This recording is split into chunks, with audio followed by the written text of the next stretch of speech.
I feel like as I'm putting these chips together that I'm risking too much of my tournament when I decided to bet the turn and not bet this river.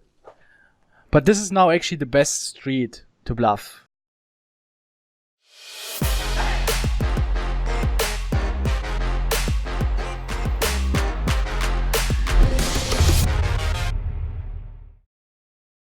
Hey guys, I'm Andrew Moreno, and I'm joined here with the Raise Your Edge guys. And we're doing a final table review today of my World Series of Poker circuit main event, which was $1,700 buy-in. I believe there was around 1,700 entries, and this is the final 9. And first place in this tournament was $210,000, and that's kind of what my mindset was going in. I was entering the final table second in chips with, I believe I had around 4.2 million, and the blinds were around 25 and 50,000 with a 50,000 big blind ante. So I think we're just going to go ahead and look at some of these hands, some of these spots, and we can, see what I did okay, what I did great, what I did really poorly, and just kind of go from there. Awesome. Perfect. Great. Perfect. Looking forward. But yeah, I think a couple things that I had just kind of strategized going into the final table was I was just thinking that having the chip leader 2 to my right, who had, I believe he had around 7 or 8 million. I had around 4.5. And then a lot of the other stacks were pretty middling. The guy on my immediate left had around 2.5. And then the other players were all hovering around 20 big blind stacks. And they were very, I would say, like pretty tight conservative recreational players. So I was really only concerned about the chip leader and kind of the player on my left. So those guys weren't reshoving much? No, I thought that they were going to be like rejamming like pretty poorly. Like probably folding hands they should be jamming a lot. Yeah, that's very typical for recreational players, and something you got to keep in mind especially when you get involved in very marginal spots, that just you having a big stack and open raising is the max EV strategy. Like if you're not playing against very strong opponents, you not need to involve yourself into very marginal spots. Because just being in this tournament, being on this final table with a big stack has such a huge EV for you. And then additionally, when your opponents are very weak, your EV even skyrockets more, and you definitely want to stay out of any kind of trouble. So just being the open raising a lot and betting a lot of flops and maybe second barreling some good turns, but don't try to like go for huge bluffs when you know that it's very close, when you put your tournament life at risk or your good position at risk. This is what I would say the main strategy after you were sharing the lineup for this table with us. Yeah, and the thing that I found really fascinating about that was I just got into so many situations where I would have, kind of really poor hands, and I just found myself betting a lot for a really small sizing. And the nature of these tournaments now, it's like, I was min raising, and with the big blind ante, the big blind was just defending so much, so I was getting into a lot of spots where I would just have like really poor equity, really bad hands, and they would be defending a lot, and I would just be bluffing a lot for a really small sizing. And I guess I was just kind of, we can go over some of those hands here too, but just like curious if that was going to be, if I should have been adjusting by maybe raising a little bit larger pre-flop, or maybe not raising so many hands. But it sounds like raising a lot of those hands was going to be the best strategy. Yeah, sounds very decent. Let's jump into the first hand. All right, let's do this. Okay. So this is the first hand here. What I have. Okay, so this one So you're the clear chip leader, right? Or you're second in chips? I'm second in chips here. Okay. So the clear chip leader is 2 to my right, but we're pretty far out in front of everyone else. Okay. Yeah, this guy here is pretty tight, this Asian guy. And the big blind to me, who's the villain in this hand, he's pretty unknown. I've played with him probably the least. He seemed to be fairly tight, but not entirely sure. Yeah, and then this king 7 offhand, again, like this wouldn't be something I would be used to be raising, but I just thought like high card, in position. Yeah. This is a good adjustment when you play table with very weak opponents. Your adjustment is to just open raise very loose. You're just printing so much money. So he's defending from the small blind, right? Not from the big blind. Maybe, I guess, yeah. So this must says be small blind. I think they actually said it was a graphic error in the recording. Okay. So they said he was actually in the big blind. Okay. Yeah, I remember this as the big blind. Okay. Okay. Yeah. Then it would be a weird defend from the small blind. And here I'm really just wanting to get my sizing right. I want to use a really small sizing here. My thought is just like betting a lot of hands here. I think I'm going to get called by ace high a decent amount. So what are your thoughts on sizing here? Because obviously, like, I go small here, but I mean, is it possibly even better to go even smaller, or at some point does it just become just too small? Because I think that his calling range is pretty static to most small sizings, so I don't think it's going to change too much. What do you think, Michael? Would you choose a similar sizing, or? Yeah, I think somewhere between a quarter and third pot seems pretty good with most of your range. I mean, you could probably check back some ace size, but then just because I think he's meant to check raise a lot there, but he's probably not, so you can just get away with basically betting range there for small sizing. Should be pretty effective. Yeah, I like it. I think everything between a quarter and a third is totally fine. Yeah, and I like what you say too about that they're meant to check raise a decent amount versus that sizing, and kind of an exploit for someone that just is not doing that at all, probably, or at a very low frequency, is to just bet more for that size.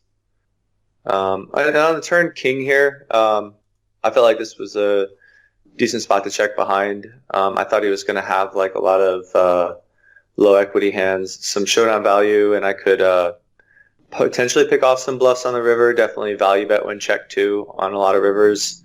But as far as line here, do you think, with like turning a king, this part of my range, is this a part of my range that I should be betting? I know I don't have much of a kicker here as well. Do you think he's going to be check raising 5x much on the flop? Like, do you have any info on him?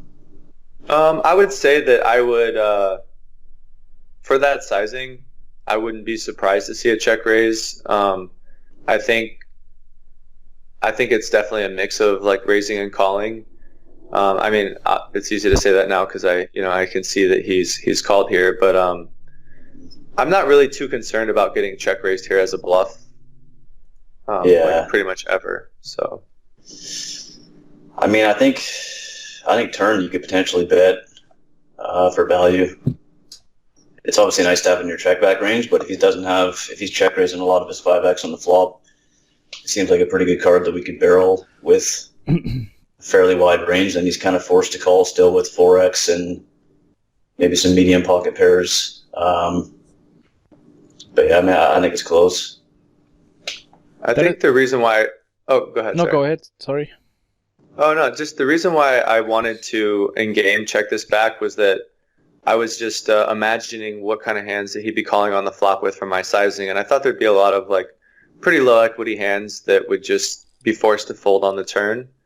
And I thought like versus check turn, a lot of those hands could improve to maybe a pair or just decide that they want to bluff because they don't have showdown value.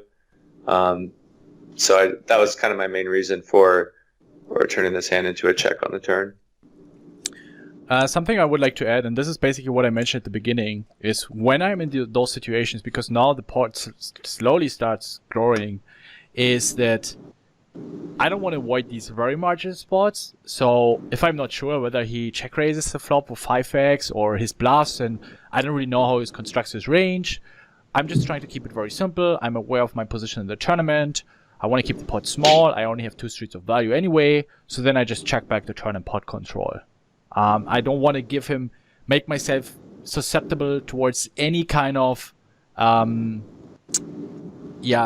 aggression that where I'm actually forced to call once more, and then I'm playing a hand that I don't want to play in such a huge pot. I mean, sometimes we have to. I don't want to say try to stay away from any big pots always, ever. No, that's not the point. But it's about staying away from spots that are EV-wise marginal. So yeah, I'm definitely leaning more towards checking. He will have a lot of very low equity hands like 6-8, and also you can easily have some better king high floats, like all the suited king X, like even something like king 8 in hearts. I think people will be calling, even though in an ICM situation it's probably more often a fold. Also with small sizing, but he has all the king queens with backdoor flush draw, king jacks, king tens. So yeah, I would definitely lean. And I think if he has 8s, 9s, 10s, he will be calling a river bet very often anyway. So yeah, I'm definitely checking back the turn. Okay, that all makes a lot of sense too. That's the best river for you. Yeah.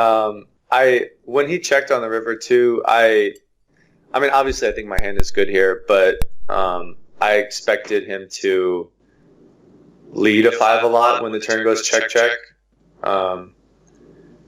But now I'm just kind of thinking about what sizing I want to use. Really looking to get called by like ace highs here, some 4x, some pocket pairs. I don't think I want to bet too large because I'm targeting a pretty weak range here. But it's definitely, when he thought for longer than like 15 seconds, or 10 seconds, I kind of had a feeling that he might raise. Yeah,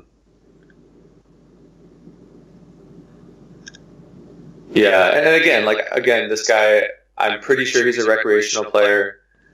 It's kind of one of those situations where I'm not. I don't think these are the kind of guys that are just going to be bluffing like hardly ever in this spot. So I obviously really strongly consider folding here. He doesn't raise very large.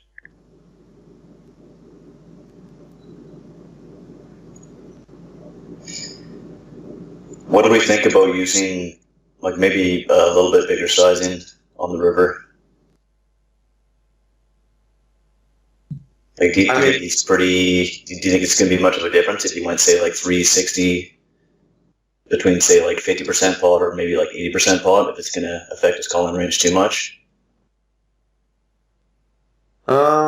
See, that's a good question, because to me, these situations and the bet sizings are so important in these tournaments because you're so often working with so few big blinds that I think it can definitely sway it, especially at the very beginning of a final table where people don't really want to, jeopardize their chip position so much. Yeah, for sure. But I think if I had gone with a larger sizing, that I could fold, and I still think I can fold here. But I don't really know much about this player. I just I think he's a recreational player. He's probably the guy I played with the least through the tournament. So I just thought I was too high up in my range, and that given I don't really know much about this player, that this would be a hand I could call. Yeah, it's definitely very, very nice to spot.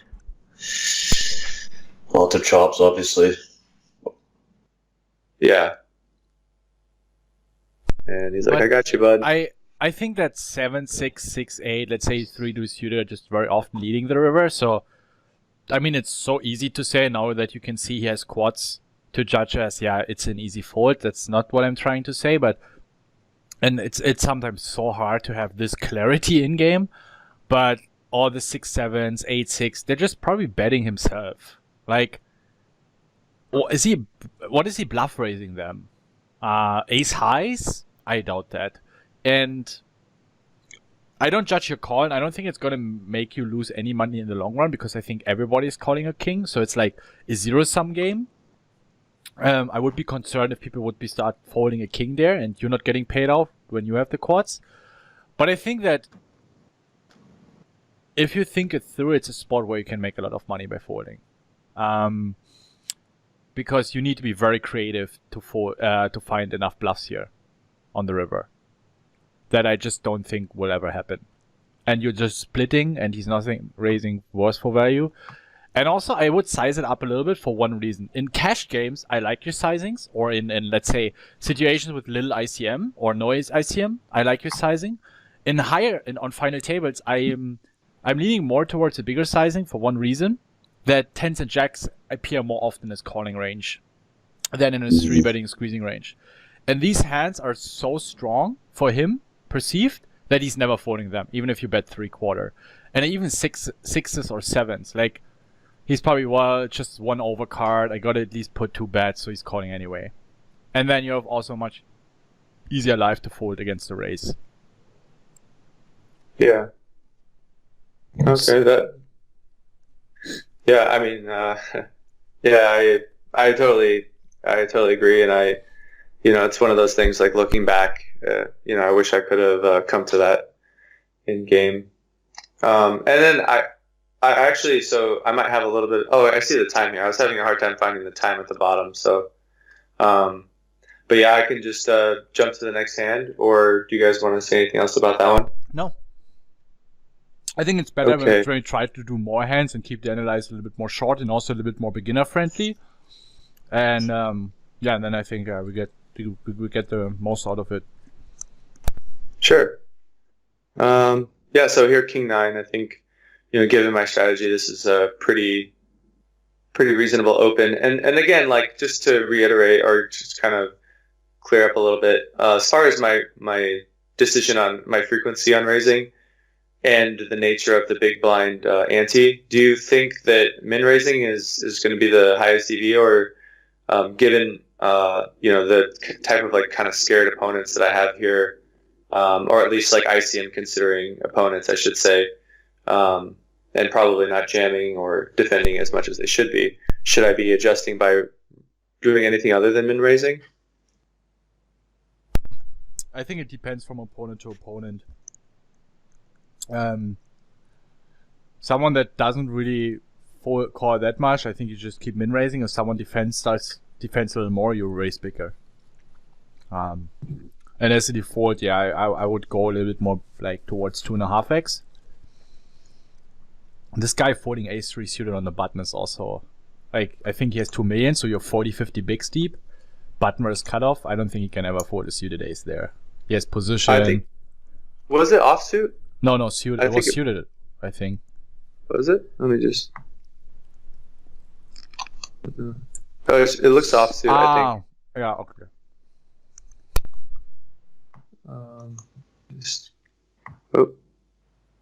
Sorry, this is... Okay, yeah, so... yeah, I think I'm betting this texture a ton. Yeah. Small sizing again. Let's see, it's 50k big blind, yeah, so... Yeah, basically, like, my thought here is, like, I'm going to be betting probably twice a lot, and just try to, like... I mean, this is something I do in cash games a lot, which is, like, really what I was, like, mostly curious about this hand, was that when I'm in a situation where I have, like, a pretty big range and nuts advantage, I tend to start using really big bet sizes, especially over bet sizes. And I thought, like, in this spot, given that this guy just moved his stack up to 3 million, if I used a really large sizing, I could really leverage some fold equity and get him to fold pretty much everything. I thought when he has flush draws that aren't, like, combo draws, he would be wanting to fold those. He would be folding all of his Jack X. He'd be folding a lot of his, like, ace 2, ace 5, basically, like, any ace that's not, like, 2 pair, or, like, ace king or ace queen that's, like, slow played. So, I mean, maybe I'm a little bit optimistic here, and maybe I'm doing it a little too much, but I just thought, like, as an exploit versus people that were going to be folding way too much to a lot of aggression, that I could just use the turn as, like, an inflection point and not really look to bluff rivers when I get called here on the turn.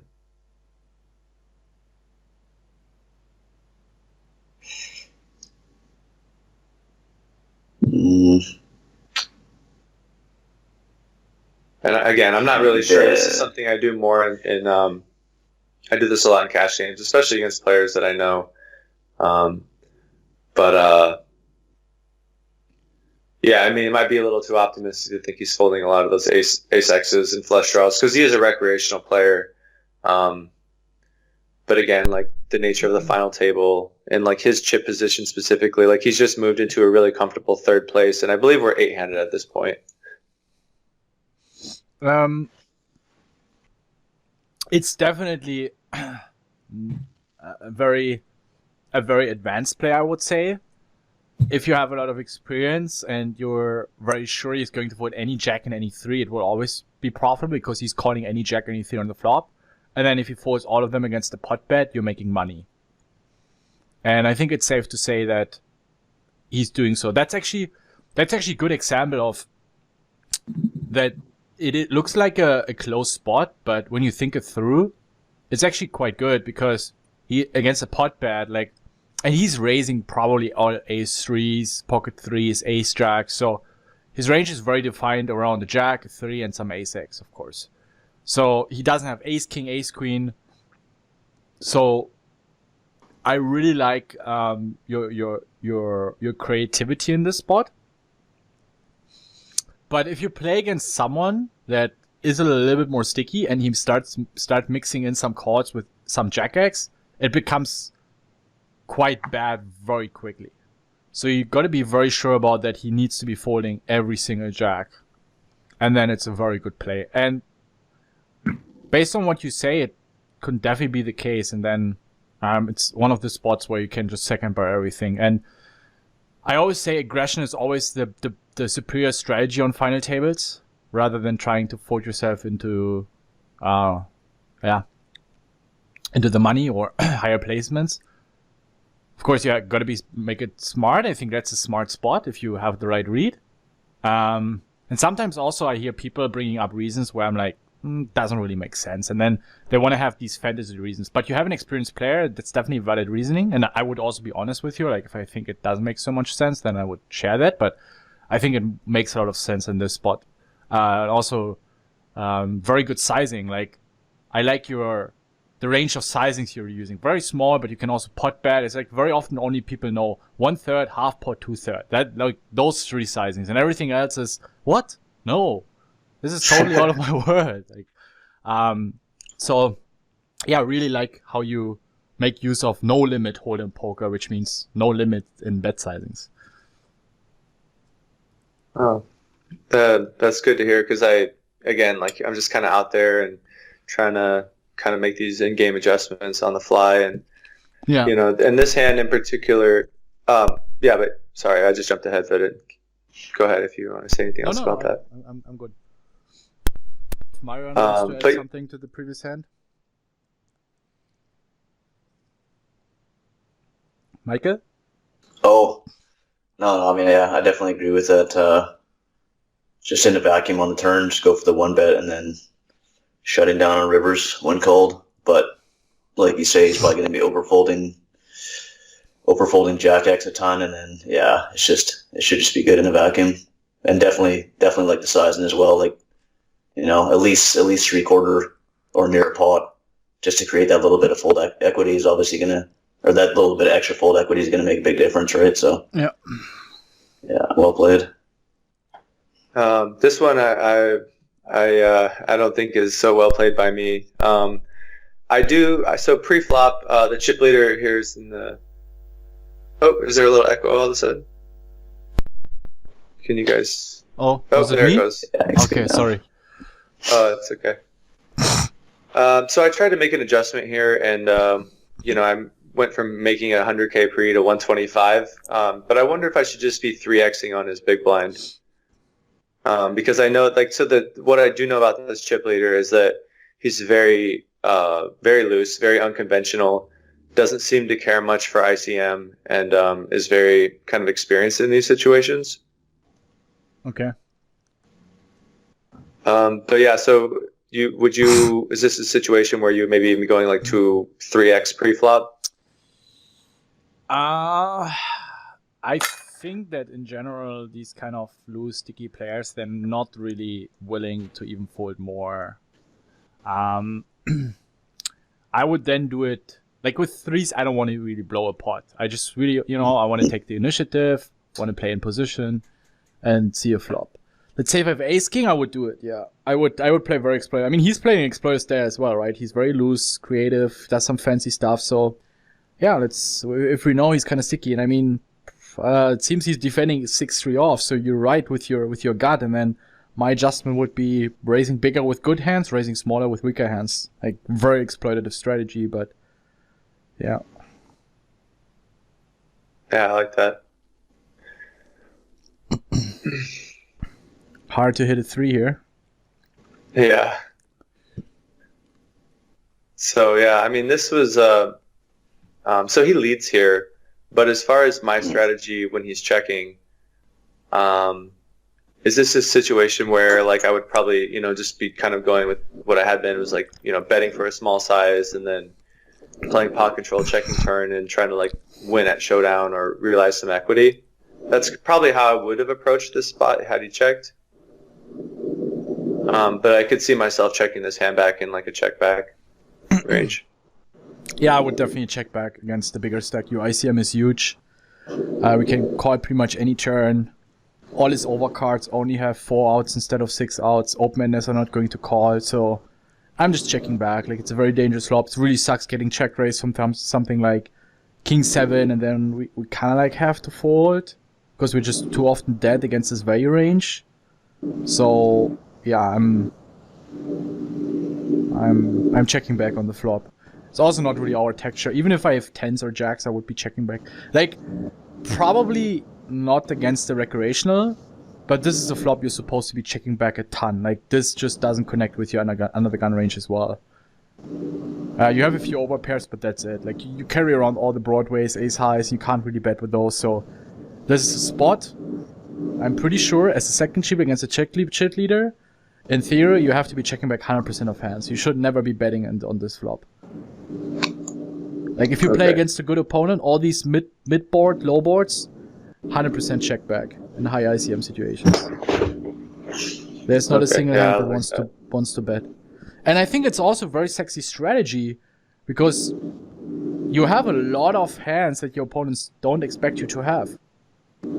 Even sets are checking back, like flushes are checking back. But again, it's against opponents that are aware of the ICM situation and are check raising very frequently here.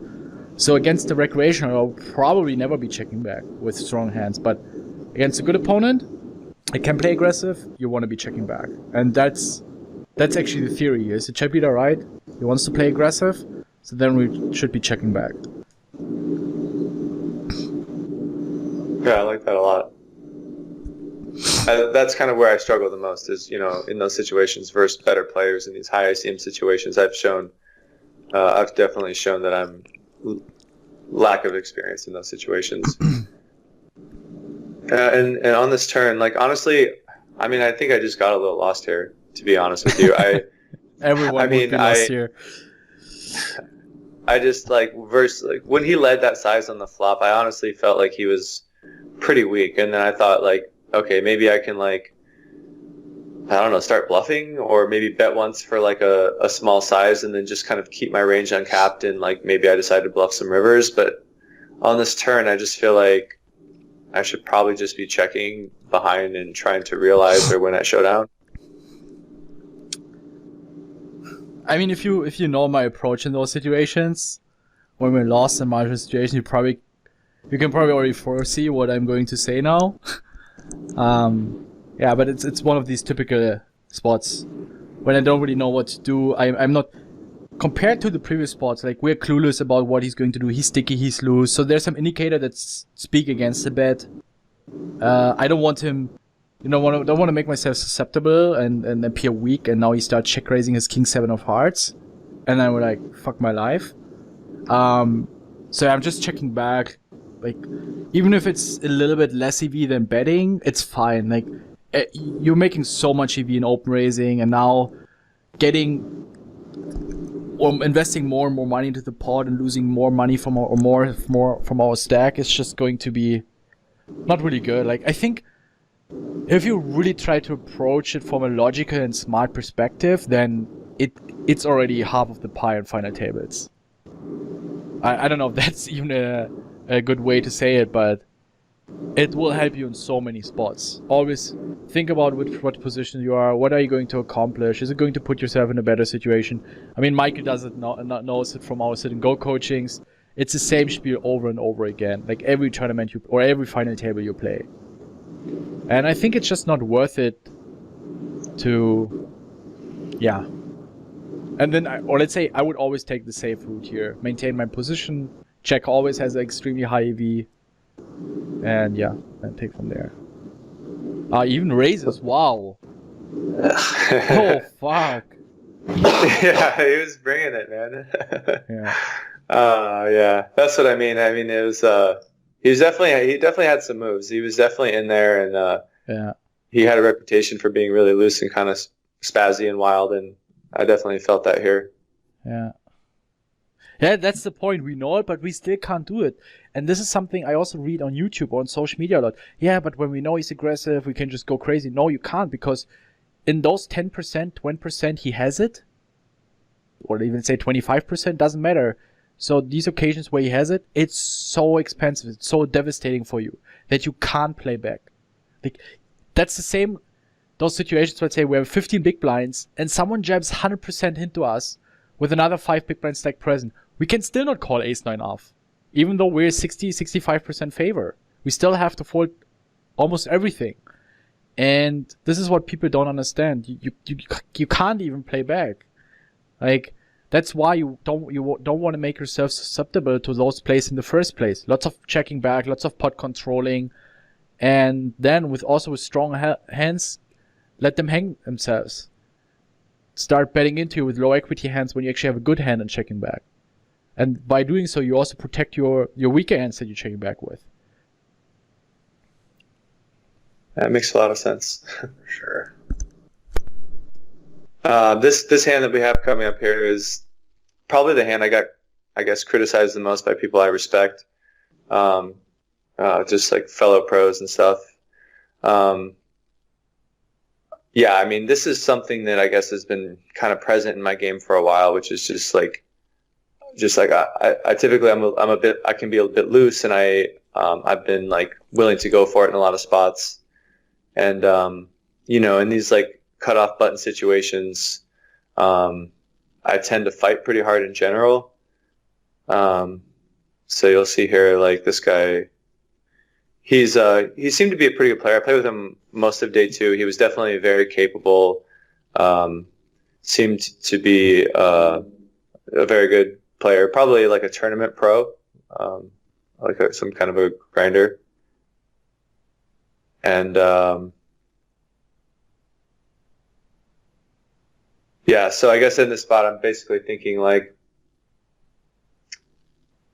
because of the ICM situation, and this is something I don't know enough about, but I just expected him to be calling like pretty strong here on the button, like just given our 2-chip positions. I expected him to have like a lot of like even hands like ace queen, pocket 10s, pocket jacks, pocket 9s. I didn't think he'd be willing to like 3-bet, get it in very light here at all. And I just thought that I'd basically taken away every single button for like the last 2 hours at the final table. I just thought he'd be over bluffing in this spot. So just kind of decided to go for it.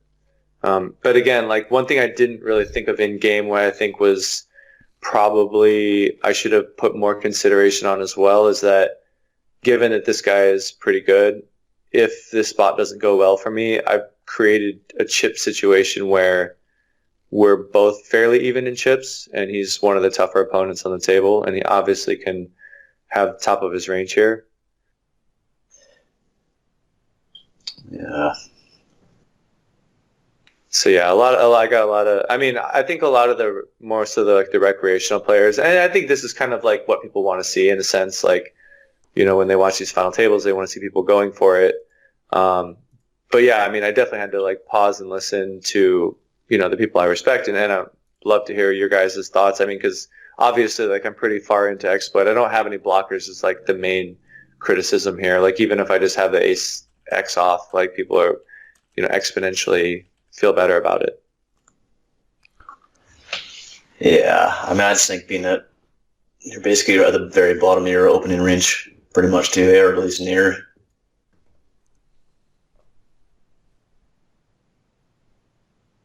Yeah. So I just don't think, as you say, I mean, you have no blockers. Maybe this is the first time he's 3-bet you in a while as well.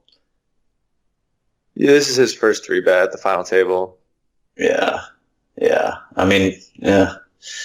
I just don't think it's necessary at all, being this far down in your range. And then, as you say, if it's going to make a big difference in the chip stacks, obviously, if he's going to be able to pull even with you, I just don't see it being worth it at all. When you had 100,000 invested. Yeah.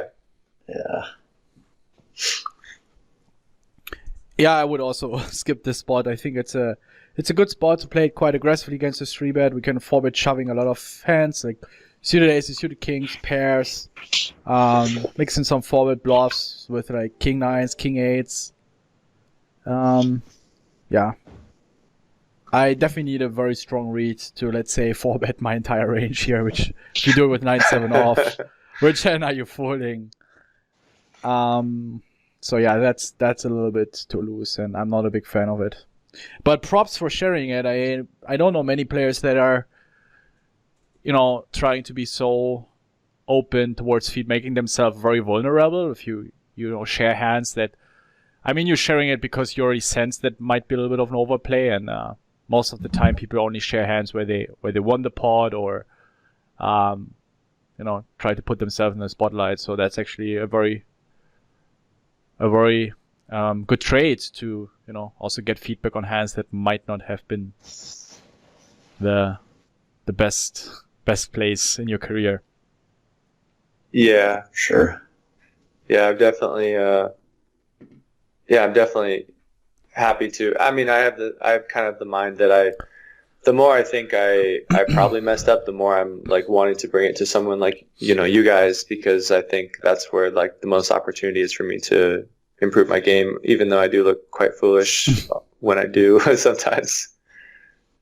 And then in this spot here, chip leader opens under the gun, king jack suited on the button. I think I can mix in 3-betting, but I don't want to mix in 3-betting really much hands like this versus the chip leader. I think I'm just more incentivized to play a lot of calls. I think your exploit should just be calling a lot, playing a lot of strong hands in position against a very wide range. So even ace kings, ace queens, I would just be calling here, like with the stack sizes behind. So I really like your call. I mean, if the guy is 4-bet bluffing a lot, then I would always be 3-betting ace king to 5-bet jam. Yeah. I was going to say, what do you think your value range would be there, Ben? Queens plus ace king. Okay. Yeah. Like, but only if I have the read that he's capable. Like, probably against a specific opponent, I would be 3-betting ace king. Yeah. Otherwise, I would always be calling it and just even queens, I think, and just really 3-betting kings plus for value. Like, my 3-betting range would just be like 3, 4, 5% in this spot, very, very tight. Like, probably just actually 2-3%. Aces kings are only 1%. A few bluffs like ace 5 suited or a king 10 suited, and that's it. But even those hands, keep in mind he's opening a ton. Like, he's probably opening king 5 suited. He's probably opening 10-9 off. He's probably opening jack 8 suited. So we have position. We have an equity advantage. So. Are you second in chips here, Andrew, at this point? Yeah, by a pretty healthy margin. I think 2.5 million is third place at this point right here. Oh, okay. So T2 at the top. Yeah. So I think here, like, I mean, I don't always continue this versus the chip leader in like this exact situation. But I think kind of going into the final table, I really wanted to put myself in a position to win. And I didn't necessarily, I was willing to take some like, more marginal situations even versus him, because I knew he was going to be probably making some mistakes and probably playing too loose in spots, or, maybe I'm overstating that or overestimating, how many mistakes I think he would make. But I was just willing to continue here. So I think, he doesn't bet very big here either. He bets, I think 175 into like 5 something. Seems like a reasonable continue. I'm going to have some like, ace jack suited, ace queen suited with backdoors, king queen suited. I'm probably continuing all my broadways with backdoors here. And I think in my strategy, I have like pocket jacks, pocket tens, maybe even some pocket queens. So I think I have quite a bit of value that can continue here too. A lot of 10x, some pairs. I don't know what you guys think about this float. I mean, I think it sounds reasonable. Yeah, I'm also a big fan of it. Basically, this would be like the bottom of your range, I guess. Maybe queen jack suited, but yeah, for the small sizing.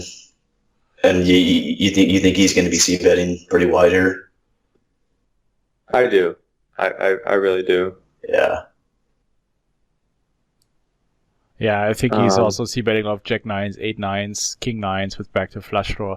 Protection betting a lot of pocket fives, pocket six. I think our overall equity is just insanely good. Would be a very ballsy move from Ben to just jam it here. I think if he kind of perceives that both ranges are very, very wide here, I think it's a great spot. Like he only has to invest 1.2 million to win 900k. I think he has to call at least once. Just way too much equity against both ranges. But that's a problem when you're in that ICM situation.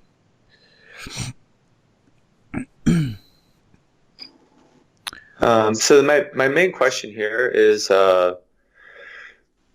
I guess like I think a lot about like what do I want to do with my range here, and I think a lot of my range just like wants to bet for like a medium to smaller sizing on the turn.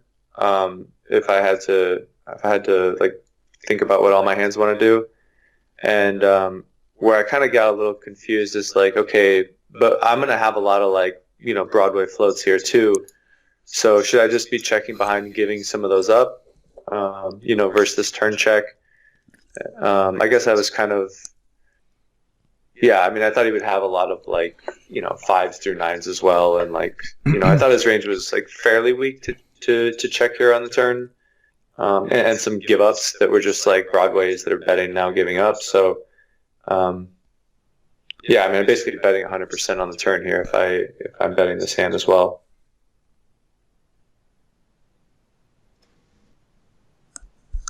I'm just checking back. King Jack here.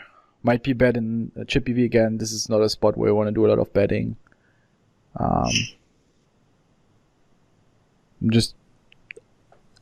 He can easily have 5s to 9s. He can easily have a hand like Ace 4, Ace Deuce, Ace 3 that's always calling turn. There are just so many no-brainer check calls in his range that you have to fire through on a lot of rivers as well. It seems kind of similar to the 3s hand on the turn.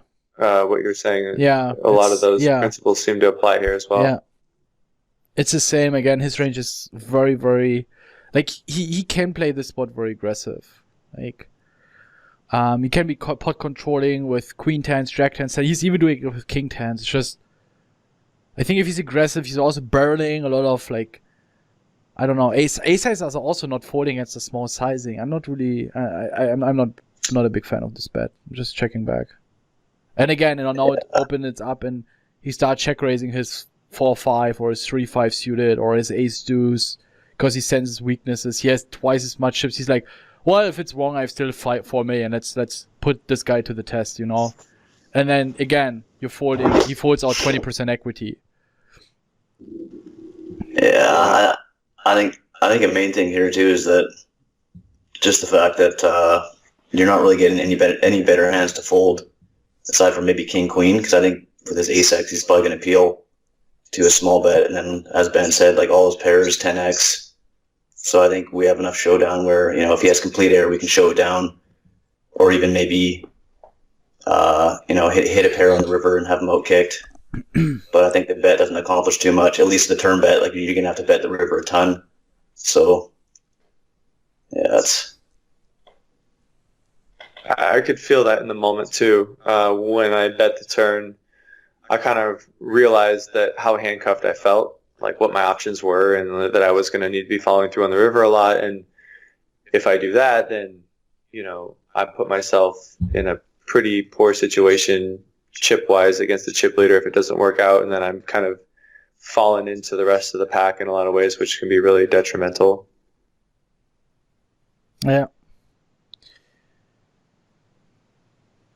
Yeah, I guess I just Would you like? Yeah, sorry, go ahead. Oh no, just what I'm thinking here and like what I'm feeling is like, I feel like as I'm putting these chips together that I'm risking too much of my tournament when I decided to bet the turn and not bet this river.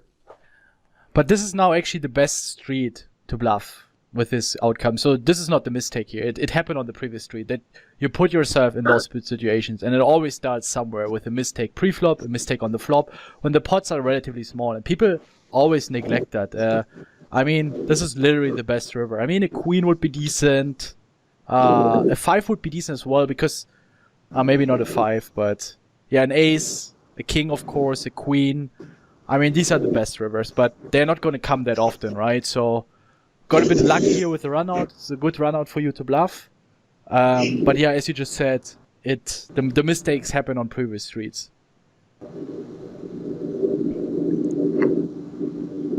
Yeah, it was that was a big one, and I think you know, the concept really, like from the threes hand, really carries through, and I'll think a lot about that, and you know, I think that's something that will be one of the biggest things that I take away from, you know, not only those two hands, but probably this final table. Yeah. Make sure to also really differentiate between playing against regulars and playing against recreationals. Because against recreationals, you really want to make sure you play your hand max EV. Against a regular, that is very... I mean, there are also a lot of regulars that don't really understand ICM. So you can also neglect that against them. But in general, against aggressive, loose, fancy opponents, you want to be checking back a lot of your range. Makes a lot of sense. Blinds, yeah, what are the blinds now? The blinds here, they're looks like 40,000, 80,000, okay, with the 80,000 ante from the big blind. So yeah, I mean, basically just over a min raise here. Yeah, Ace 10 I would probably open raise bigger now against this guy. Yeah, and at this point, our chip stacks have pulled a little more even. He's got around 7 million. I have around 6.3.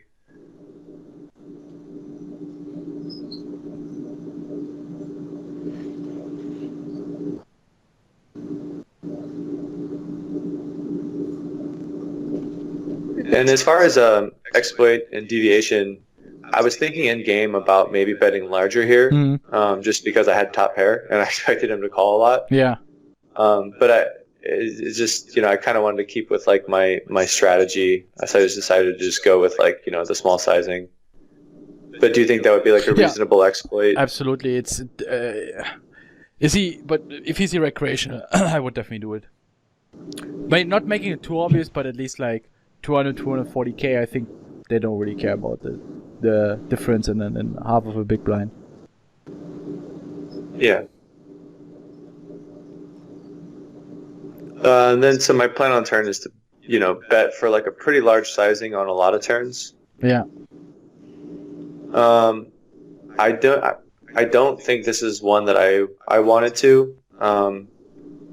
So yeah, I mean, this was kind of like a range question where I had like, I thought in game that I would be betting, you know, like pretty much a lot of my overpairs for like a large sizing, and I would be betting, you know, some of my like strongest hands for a large sizing, and then I would probably take a hand like 10x and throw it into a checking range on the 8. I just think it's kind of poor for my range, and I think he's, you know, he's got pretty much every 9-7 that he continues with pre, I think, calls on the flop, and I think he's shown that he can bluff versus like smaller sizings too, especially with hands that aren't that great.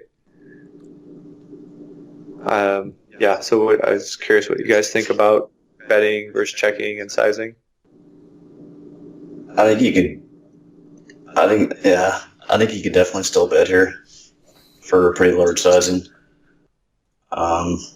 because he's going to have so many pair plus draws. I mean, I guess he's shown the inclination to put in raises with those type of hands, but I think if you go big enough, that he'll probably just be calling a lot of those hands, and it'll just be the easiest way to get 2 streets. Because I just feel like our hand's still strong enough here. Yep. I also would always be betting here, and I actually prefer having ace-10 than an overpair, because we block 10-6, 10-8. We block pocket 10s, which can be easily in his calling range pre. I mean, jacks could be possible as well, but I think queens would be 3-betting. So, like, yeah, in the cash game, actually the cash game situation where people always 3-bet 10s plus against cutoff, I definitely prefer having ace-10. Like, blocking some of the 2 pairs and sets, it's just so much better. And he has all the 8-9s, 6-9s, 6-7s. And this is a spot where I don't think he will start turning those into bluff. It would be such a ballsy play to start check raising 9s or pocket 7s and just, making a very big move. I think it would be, he would get a lot of credit. So yeah, I would definitely be check raising, betting. Like, I don't even mind betting pot here, to be honest. Yeah, I think he's going to be check raising at way less of a frequency as well versus the big sizing. Like, you shouldn't be too worried about him turning the hand, like, say, 8-9 into a bluff, because I think I mean, versus like a third pot, maybe, but I think versus the bigger sizings, he'll probably play pretty straightforward. Yeah. Yeah, I think that's something that I realized watching it back and what you guys are sharing, that I took probably too defensive of a strategy in too many spots and probably left some chips on the table because I did that, because I was a little, his reputation, what I had seen from him, and I think I probably overestimated what he would be doing in spots, like this one. And especially like versus the sizing. I think that's like a huge key point here. Like, betting pot here with ace-10 just feels like a really high EV play versus him. And I think the rest of the hand is just kind of standard. He bets and I call pretty quickly. He bets? Wow, he bets a river? Oh, shit, bet there. What is he? Oh. Okay, he's definitely a bit... Yeah, that's a good indicator that he's definitely not understanding what the dynamics of ICM, that you definitely want to have some pot controls, like you have all the 8-9s, ace-8s, king-8s, you have some 10-9s, 10-7s that could be checking back, pocket 9s, you can have spiked some give-ups with, let's say, jack-5 suited or king-jack offs that you don't want to be barreling, so yeah.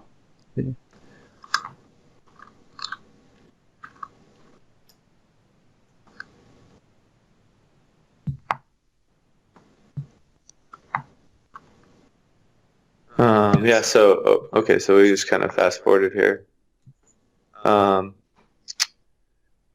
So again, like, I guess kind of the strategy I had coming in was like, as far as like 3-betting the chip leader pre-Sean, I kind of had the strategy where I wanted to 3-bet him with like, just kind of like not great hand first. I didn't want to like 3-bet him with a good hand and kind of see how he would react. My plan was to kind of like 3-bet bluff in a spot where like I thought maybe just kind of trying to figure out how he would proceed versus that.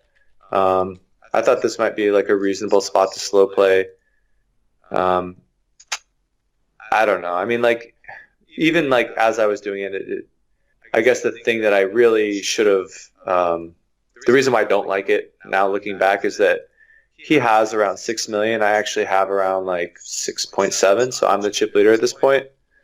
And I know it's not by a large margin, but I mean, I just have a good enough hand here, I think, to just like, 3-bet and like continue versus aggression.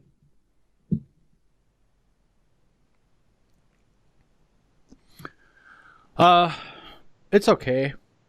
It really depends how you perceive. If you really think he plays so purely out of position, is going to make a lot of mistake, then calling starts slowly outperforming.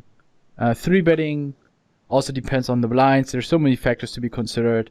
It's definitely, I would never say, hey, no, you always have to 3-bet. As a default, it's always a 3-bet, but there are definitely situations where calling starts outperforming 3-betting. So yeah, it's something where I would tell to you, you need to be able to gather all the important information to put the puzzle together, and then, yeah, if you come to the decision that calling is better, then you go for a call.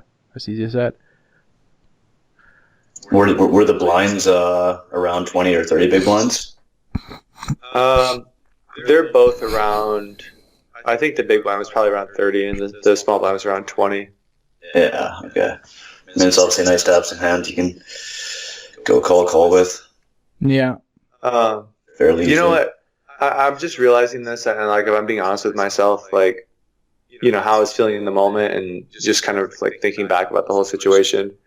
I think the reason why I called specifically is that I'd kind of fallen into this passive mode versus him, and I was really quite honestly afraid of getting into like a large pot situation where like I 3-bet, he 4-bets, I call, and you know, the flop comes down, whatever, he bets, I call, and then, you know, just like situation where like pocket's really inflated, my hand turns into like a straight hero call, and like maybe I make a mistake against him and I bust myself, or I make a really bad fold with a lot of money in the pot. And I think that I was just having a little bit of fear about like playing too large of a pot against him, and I think that just dictated me calling here. Yeah, I mean, I think that's really reasonable though, because you know, if you feel like you have a post-flop skill advantage, you know, keep the pot small, play a lot of pots in position with them, you know, and you can just win a lot of money off them that way. And then, as you say, not risking a big pot while there's other short stacks in there. It seems totally fine.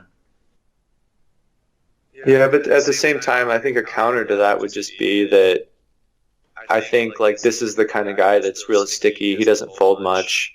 I could even see him calling this hand as a 3-bet when I 3-bet him here. And there's just a lot of flops where he's going to be putting in a lot of money behind flop turns, and I can just get a lot of value from a lot of his range when I start 3-betting. So I think if I could do it over again, like I like 3-betting more versus like this particular like sticky type of player, and just be willing to say like, you know, like if he chooses to like do something crazy, like I'm willing to just, you know, react in the moment and, you know, think that I can make like a good decision. I really like the fact that with the stack size, that's very important. That, yeah, if the blinds are, if they're deeper, like 50, 60 bigs, then it's more factor to speaks for 3-betting. But if you have blinds around 20 to 30 big blinds, they start reshoving more often against two players, because there's no more dead money in the middle. So yeah, I really like the idea of flatting against those stacks. Mm-hmm.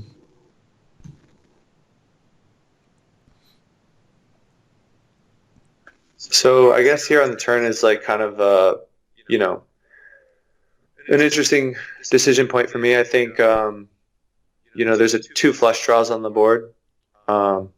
Obviously, like it's not unreasonable to think I could be value betting here with queens versus a turn check.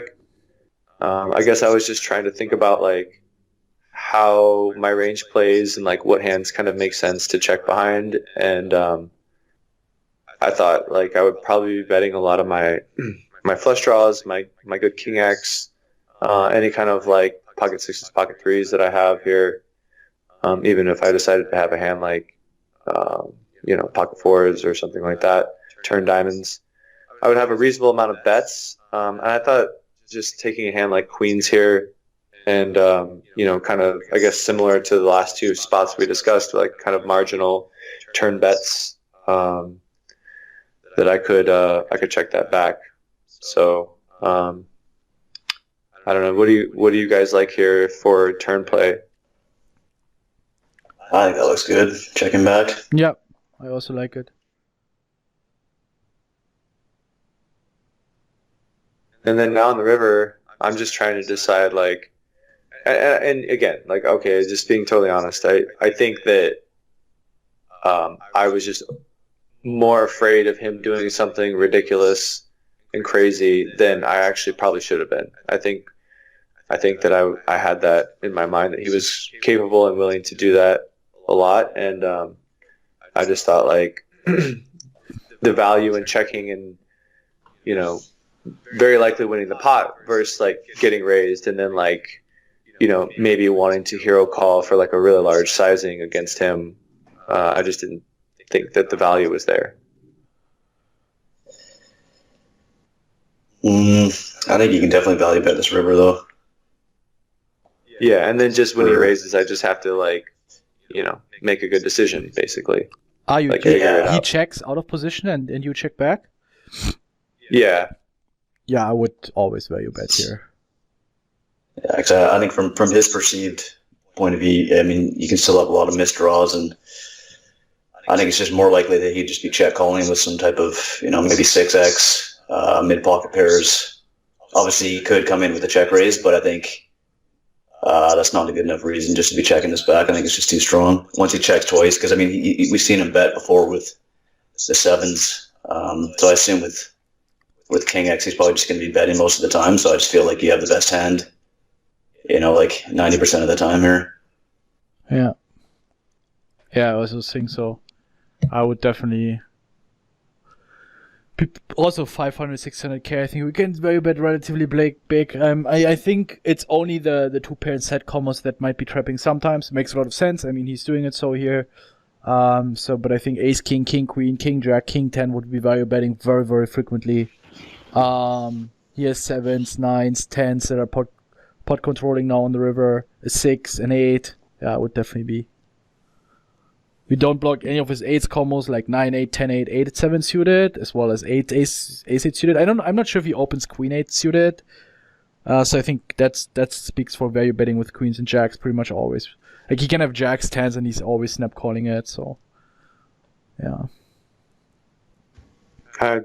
Yeah, I think a lot of it for me is like, I know it sounds, I mean, I'm a live player at heart, but like when I check back or decide to check back on the river, I know it's like, my feeling is like I should for sure be betting, and I think like the reason why I chose not to is like the important thing for me to look at, which is that like I was allowing kind of like my fear of making a mistake for like a check raise to dictate like, you know, leaving money on the table long term versus a river bet, and it's just something I have to like continually kind of coach myself through, and like, you know, making the right decisions and like knowing that like if I hit that part of the range that wants to check raise, that I'm a good enough poker player to, you know, make a reasonable decision in game. And I think that's like something that I continue to have to like coach myself through. Yeah. And then this is the last hand I have marked, which is, you know, probably I'd say like the one I was most frustrated about, that I thought I didn't, I expect to get a lot of backlash on. So here, basically, I just I thought he would be opening wide in the situation he was in. I knew he was already opening wide, but given I was in the small blind and there was a tight player on the button and a short tight player in the big blind, I had not 3-bet him once, and I'd been playing like very passively. And I was looking to throw in some light 3-bets versus him to kind of see how he would react. So I think my hand selection here is probably pretty poor as far as like hands that I'm choosing to 3-bet with. I like my sizing in a sense that I wanted to make it like on the larger side to kind of define his range more, deter him from calling, and yeah, I just think overall this is not like a situation that I need to be in kind of increasing my variance. At this point, got him out chipped like around 7.5 million to around looks like 7.3, so we're pretty even. And like my main reason here is just that like, and I don't think that he even kind of realizes this, but I had not chose one aggressive spot versus him in like what is around 5 hours now. So I just so I decided to make this 3-bet.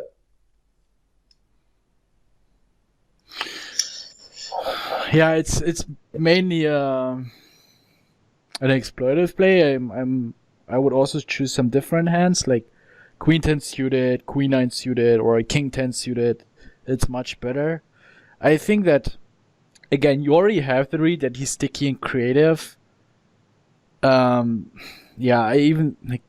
was actually thinking about King 10 off. Like, these type of players, they're probably calling too many King 10 offs and Jack 10 offs and like even an Ace 9 off. And yeah, no, I want to be more suited. I don't expect that many folds. And I think this hand works very well as a call because we dominate all his 10-9 offs and 9-8 offs, and you expect him to raise very wide, right? So I just want to keep the pot small, and yeah, if I want to build the pot or not build a pot, but want to 3-bet and get some folds, and then I'm choosing more suited and playable hands. Yeah, and also I think another argument for calling is just like, a big blind that's very short not very short, but like around 20 bigs that is never, looking to like re-raise all in with like a lot of hands. And I think like as we see here, like undeterred by the large sizing, just King 10-0, just willing to get in there, and I think that for me, like I totally misjudged that, and I actually thought like his range was going to be stronger than it was to continue, and so I think doing this, I should have, if I could go back, I definitely would bet for like a small sizing, but I think in game I just decided to give up, not really having a good understanding of like what kind of range of hands he'd be continuing with. Yeah, I think it should definitely be bet here. I mean, there's going to be some good turns, King, 9, 8, that you can barrel on. And obviously his range has been shown to be pretty wide, so I think just going like a third pot here should be pretty good. Yeah, especially the part that his range is wide. When you play against someone sticky, comes with the right range to the flop, I definitely want to be betting this flop here. Yeah, and at this point, I mean, I was just giving up. I know it's frustrating to like say it, run it back, and look at it, and ultimately, I would have liked to have had this one back. I really wasn't sure what to do at that point. I mean, I didn't want to start bluffing and making this pot like even bigger. When he has like his 7s and 9s and like pot control kind of hands, I'm just like, now I'm delayed bluffing and just pot swells to like 3.5 million, and I'm just like, yeah. So he takes this one away. I mean, I think turn could probably just go for one bet there. Still, I mean, you have one of your better bluffs that doesn't have much showdown value, and you can still have a lot of just ace high and just out of random shit. I think, if you put out like a 60% pot bet, should work enough, and then obviously you still have the draw to the nuts, and you can check call on some rivers as well. Yeah. I was thinking exactly the same, that he has all the beautiful thing about a Queen 10 is it unblocks all the king highs and ace highs, like all the ace kings he might have, or ace 4, ace 5, ace 6, ace 7 suited, and which can't call against the big bet. Like 3s, 4s, 6s, 7s, so I would definitely be betting 2/3 pot. And I think just this bet, I'm not even really concerned about what to do on the river, because just like his king queens, and even if he has a king 10 or king 9 suited, there's nothing really he can do about it. So yeah, I'm very happy to bet the turn here. But it happens, like, because you have all the hands from the final table in your mind, and like, I don't know, you lost some pots, post-flop spots, and then just like, you're not seeing the big picture, and you're not really able to think so clearly, and then you're way more susceptible to make mistakes, and I can definitely relate to that. So happens, but yeah. Yeah, I think also for me, one thing that happened, I think probably led into this, is that I'm not so used to. I think that at one point they said I was like opening like are in there like 40% of hands, and that for me is like, even though I hadn't been aggressive versus him, I was just like, man, like I kind of realizing like how loose I've been playing, and then like how in there I am, and I know that people are being fed information, and all this is kind of like playing into my mind, and kind of clouding my judgment on what I should be doing in this moment, with this hand, with this part of my range, kind of thing. Yeah, I mean, I guess against him, just keep it simple. Yeah. Like strong linear with 3-bets, and there's no real reason to get out of line against him. I mean, and if you do want to get a bit out of line, you could definitely find a spot where you're in position. Yeah, I just try to keep it simple, I guess. And like Ben says, you could just flat this hand as well, keep the pot small. And yeah, you utilize your post-flop edge against this guy. Just because, I mean, yeah, as we can see, he's not folding the 3-bets, so definitely something you want to avoid. Yeah, well, that's really kind of what I had, guys. I mean, there was obviously I played a lot of hands here, and I ended up getting down to heads up and taking second place, which was, I guess a pretty good result overall. Kind of frustrating. We got heads up. I mean, basically pulled pretty much even in chips, and then basically lost it all in one hand, which was pretty frustrating to kind of feel like, I was getting back in there and I was going to have a chance to win, and then just kind of then the spot comes up, and I just I'm not too certain. Like, I defended 6-2 suited out of the big blind heads up, and decided to fast play my hand. We were both at this point fairly close in chips, so this was kind of like the last hand for me. But yeah, I think next time hopefully I'm able to pull it out. I don't know. I don't know if this hand's worth noting or commenting on, but it was I just basically decided to like go for like almost a pot size bet here, and he shoves. So I didn't find the fold. What happened? You check raise flop? Yeah, it says here, like, so he opened. How many players he left? opened a 300. This is the final hand. This is heads up. Ah. Yeah, I was just kind of giving the spoiler to the end, because those were the only hands I had marked to go over, and then we got heads up here, and this was the final hand. So he opened. I called for around like a 2.3, 2.4 sizing with 6-2 suited. I thought about 3-betting pre, but he's not really the player type that I wanted to be 3-betting this kind of hand against. And I called and check raised on the flop, and bet for like a large size on the turn, and didn't want to fold it, so he wins. It's so nasty to fold there. Like, if he just starts shoving his overpairs, it's like, I don't think you can ever fold here. Like, you block sixes and deuces so much. It's just nines. It's 3 combos of nines, 1 combo of deuces, 1 combo of sixes. So it's like 5 combos, and then if he just jams 1 overpair, it's like 6 overpairs, and again and 5 sets.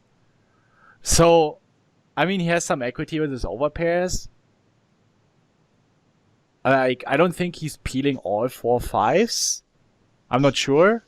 Yeah, I don't know. Like, and he could be shoving an ace-4, ace-5 in diamonds, or like an 8-7 in diamonds, or a 3-4, 3-5 in diamonds. I really don't see how we can ever fold here. Like, you're 5 million behind.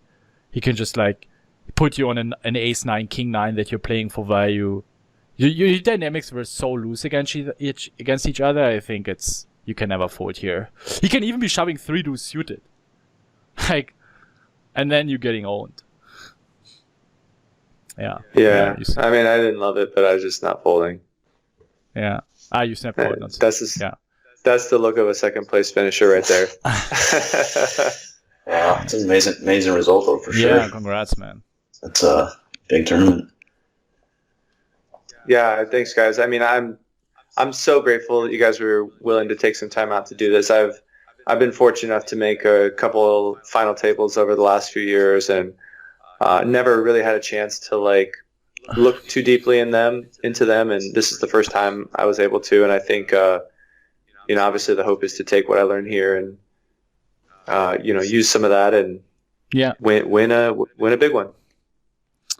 Yeah, for sure. Not so many people are able to find the transition from cash game to tournaments, but I think it's also because you play more live cash, so you play a more exploitative style anyway, which I think is way more suitable for tournaments. Correct me if I'm wrong. Because these hardcore online cash game grinders, they're a little bit more, GTO and balancing, but the player pool in tournaments is so much weaker that a more balanced style, a more GTO style is actually not that great. So yeah, I mean, given your thought process and given the input you've been sharing with us, I believe that you're already trying to play a very exploitative style and try to maximize the EV of your hand instead of thinking, oh, what am I supposed to do with my entire range here, which is a very good which is an important requirement for winning in tournaments. And that's what I love about your site. Christy and I, we both study Razor Edge. We love it, and I think one of the things I'm most interested in when I'm on there is kind of the side that I'm not so as familiar with, which is the more not to say like balanced, but like the more like how does my range want to play here? Like thinking about how I'm going to play against like very good players, because I've played against a lot of these world-class players over the years in these big tournaments, and there's just such a large separation between them and myself. I'm so fascinated, and I want to try to close that gap as much as possible. And I found your site, and it's been great. And I'd love to win a tournament in the next year or two and put your guys' name out there and say like, hey, this is what I'm doing. You guys need to be doing this too. And I see that happening very soon. So thank you guys again so much. Even if it just keeps you keep up with second placement finishes in these tournaments, I think you wouldn't be so unhappy about it either, right? Yeah, you're right. I think you're right about that too. All right. Thank you very much. I really enjoy it. And to give us the opportunity to share our experience with others, with you, and hopefully it helps you. Yeah, thanks, buddy. That was fun. Congrats again on the win. Are you going to be playing in the series, I assume? Yeah, I'll be playing. I'll be playing in the series this year. I've played pretty much for like the last 8 years, and nice. Yeah, so I'll be seeing, I guess, at least maybe one of you out there. I know, Ben, you don't really play. Do you travel to many of the live tournaments? Not really. I might be playing some tournaments in Vegas this year, but apart from that, I haven't really planned anything yet. Well, best of luck, guys. Thank you again so much, and I'll be. Yeah, thank you, guys. All right. Take it easy. Bye. Okay. All right. Bye.